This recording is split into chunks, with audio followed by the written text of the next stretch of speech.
அன்பான சகோதர சகோதரிகளே, அதிகாலை நேர வணக்கம்.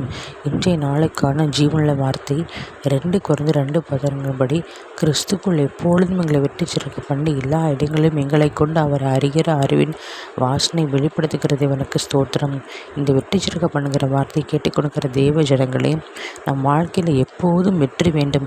படிப்பில் வெற்றி, படிப்பு காரியத்தில் வெற்றி, ஒரு வேலை கிடைப்பதிலும் ஒரு வெற்றி, திருமண காரியத்தில் வெற்றி, பிஸ்னஸில் வெற்றி, எல்லா காரியத்திலும் வெற்றி வேண்டும்.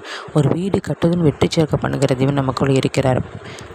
ஆகவே நாம் வெற்றியை, நிரந்தரமான வெற்றி கர்த்தரிடமாக பெற வேண்டும். அவர் தோல்வி சிலுவை ரத்தனாலே தோல்வி கொன்று போட்டார். நமக்கு வெற்றியை பெற்று கொடுத்து விட்டார். அந்த வெற்றியை நாம் சொந்தரிக்க வேண்டும்.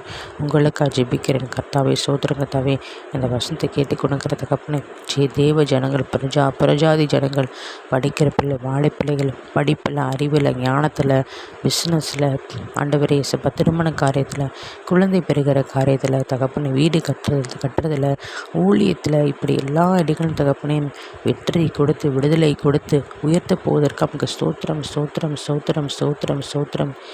மீட்பெரும் இரட்சகமாக்கிற இயேசு கிறிஸ்து இன்ப நாமத்தில் ஜெபிக்கிறேன் என் ஜீவன் நல்ல தகப்பனே. ஆமேன்.